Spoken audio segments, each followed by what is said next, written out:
Hey everyone. Today we're talking about one of the most powerful and feared military groups in history, the Janissaries. These warriors were the heart of the Ottoman Empire for centuries, fighting battles, influencing rulers, and shaping history. But their story isn't just about being great soldiers. It's about loyalty, power, rebellion, and in the end, their downfall. The Janissaries weren't like regular soldiers. They were the Sultan's personal army, trained to be completely loyal to him. But what made them different was how they were recruited. The Ottomans had a system called devşirme, where they took Christian boys, mostly from the Balkans, away from their families. These boys were forced to convert to Islam and trained to serve the empire. It wasn't just about building an army. These boys were chosen because they were strong, smart, and could become the best warriors. For centuries, the Janissaries were known for their strict discipline and impressive combat skills. They were one of the first military forces to use firearms in battle, which made them extremely powerful.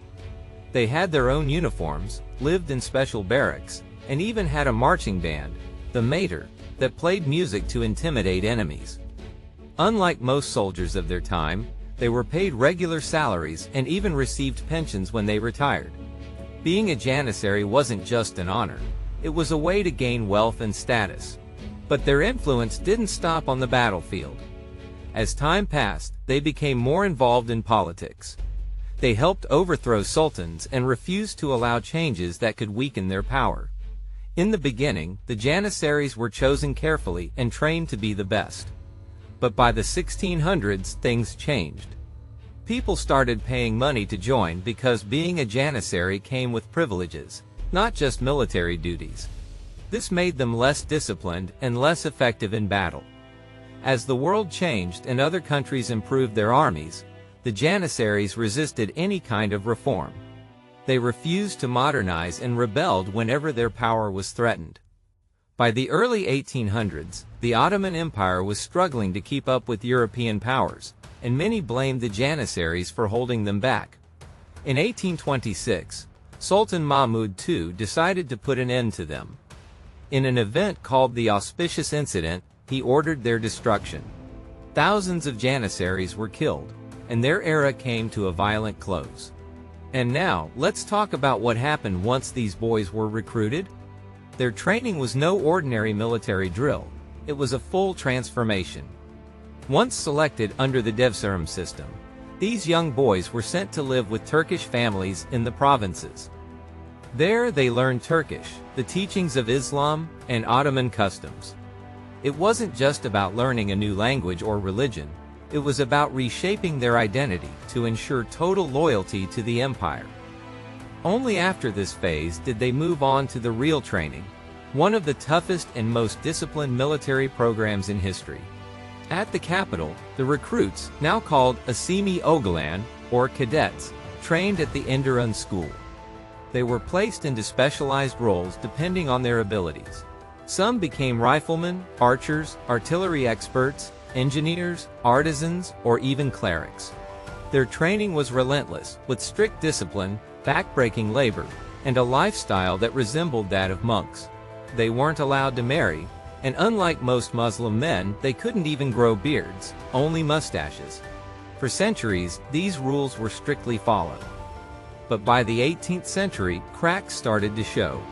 Janissaries began engaging in trades, running businesses, and bending the very rules that once made them such a feared force. At first, Janissary membership was exclusive, and new recruits were only brought in through the devşirme system. But in the late 16th century, everything changed. The Sultan, under pressure, allowed the children of Janissaries to join the corps, something that had been strictly forbidden for 200 years. With this shift, the once rigid system became more relaxed. Promotion, once based on merit and seniority, became more about connections. The Janissaries had once been the Sultan's most loyal servants, but now they were growing into a powerful faction that resisted change. Even as their recruitment policies softened, their battlefield strategies kept evolving. By 1605, they were one of the first armies in Europe to perfect the rotating volley fire, a tactic that made their musket units devastating in combat. Their organization remained structured, divided into different groups called ortas. Each orta was like a battalion, led by a sorbasi, and all together they formed the core of the Janissary Corps, called the Oak, meaning hearth. At their peak, the Janissaries had three main divisions: the Semat, who served as frontier troops, the Belek, the Sultan's personal bodyguards, and the Sekban, another elite combat unit. New recruits trained in separate ordas before fully joining the ranks. In total, there were over 196 ordas, and a separate unit was even stationed permanently in Algiers. The corps was massive, but even at its height, it was never the main force of the Ottoman military. The Janissaries were the elite, while the empire's cavalry, the Tamarli Sipahi, made up the bulk of the army. In the 14th century, there were only about 1,000 Janissaries, growing to 6,000 by 1475. But by the late 16th and early 17th centuries, their numbers skyrocketed to around 40,000, as the empire expanded and constant wars demanded more manpower. As their numbers grew, so did their firepower. Initially, they were skilled archers, but by the 1440s, they began adopting firearms, quickly becoming some of the best musket-wielding soldiers in the world. By the early 1500s, their arsenal included large muskets, trench guns, early grenades, and hand cannons. The Siege of Vienna in 1529 proved just how advanced their engineering and artillery skills were. Each Janissary carried a yataghan sword, their signature weapon, while palace guards were armed with long shafted axes and halberds. The Janissaries fought in nearly every major Ottoman campaign: Constantinople in 1453, wars against Hungary and Austria, the defeat of the Mamluk Sultanate in Cairo. On the battlefield, their job was to guard the Sultan, hold the center of the army, and use their firepower to crush enemy forces. They weren't just soldiers, they were strategists, engineers, sappers who dug tunnels under enemy fortresses, and even early explosives experts. But as they became more powerful, they also became more entitled.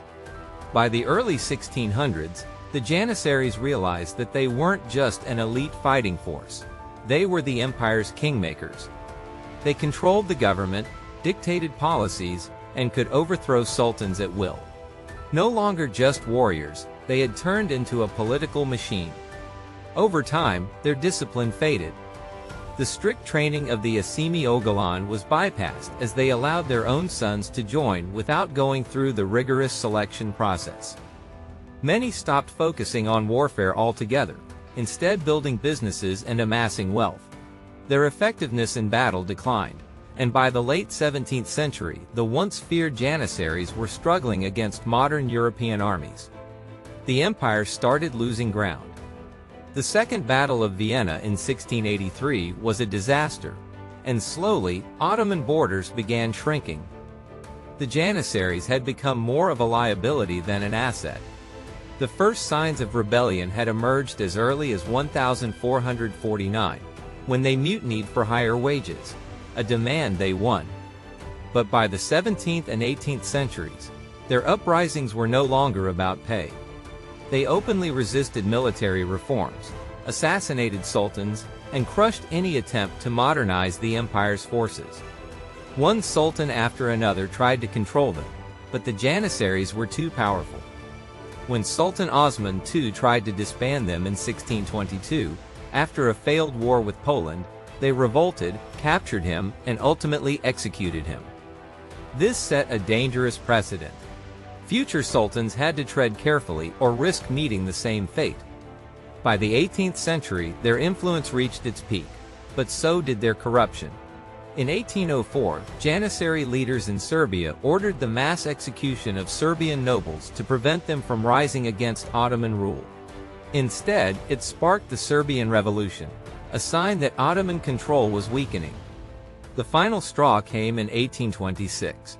Sultan Mahmud II, having had enough of their constant interference, decided it was time to get rid of them for good. He announced the creation of a modern, European-style army, knowing full well the Janissaries would rebel. When they did, he was ready. As they marched on the palace, his forces opened fire, bombarding their barracks and setting them ablaze. Over 4,000 Janissaries were killed on the spot, and those who survived were either executed or exiled. The event became known as the Auspicious Incident, the moment the Janissaries were finally erased from history. With the core gone, Mahmud II built a new military from scratch. He formed the trained victorious soldiers of Muhammad, which later evolved into the ordered troops, lasting until the end of the Ottoman Empire. The Janissaries, once the most elite soldiers in the world, had sealed their own fate through greed, corruption, and resistance to change.